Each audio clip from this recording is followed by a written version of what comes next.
How are you? Bonjour. How you bring your creativity into the kitchen, how you bring that into your food.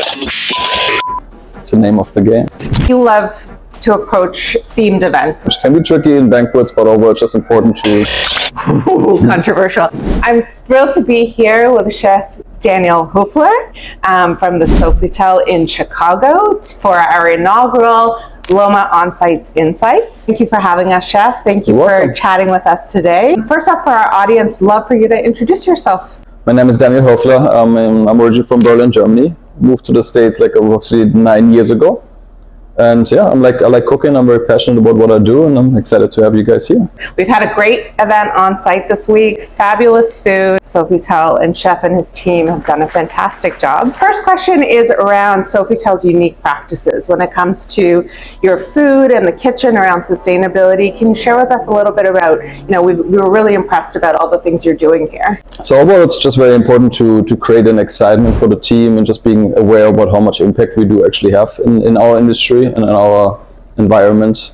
So it's just important to create excitement and getting the people really educated about what we can do and what we can share with each other and how we can make a better living for everybody. And one of the ways we did that with Chef and team who were so open to having a pre-conference meeting around the sustainability practices and how we could highlight that at our event, which was really collaborative. So we appreciated that very much. Tell us about how you bring your creativity into the kitchen when you're menu planning, how you bring that into your food for large groups and events. So overall, very fortunate to have a good team in place.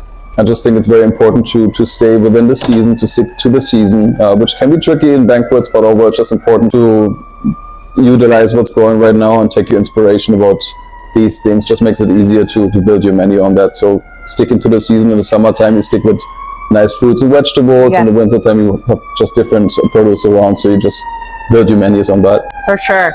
Some good squash, some autumn fall vibes, party soups, all the good stuff. That leads us into a question around your partnerships with local farmers and vendors. Talk to us a little bit about how you partner with them to make sure you can highlight that local seasonal produce. So same here. It's just on a regular basis, making sure you connect with our suppliers, with our farmers, see what's going on right now, what's in the peak of the season, what's going to run out of season, or what's coming up. So it's just very important to make them utilize and make them the best of it.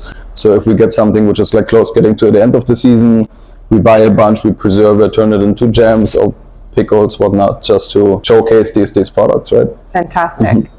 Our welcome reception this week with our client highlighted all the best of Chicago. So it featured all of Chicago goodies from pierogies to Chicago mixed popcorn.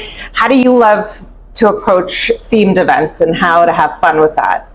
Overall, just very important to put yourself in the guest perspective, making sure not everybody's from Chicago. So we want to create some excitement, putting a little bit French zest into it.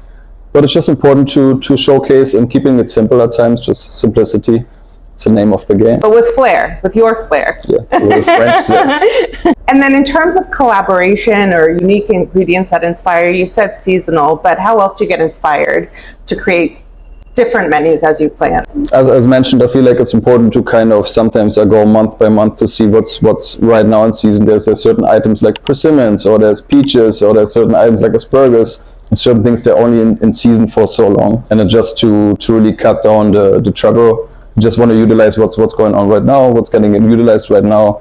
And I feel like seasonality is a big thing in our industry, and because nowadays you can get everything 24/7 and throughout the year. So it's just important to stick within the meters and respect our nature and what's going right now and showcase these items, because that's the way to go. Yeah. And one other question around sustainability. When we chatted with you, your team is very mindful about little things. For example, when we first met, you talked a little bit about, the jars, the jam or honey jars, which usually we'd find wrapped in plastic. But, that's a small thing. You've worked with your vendors to remove the plastic.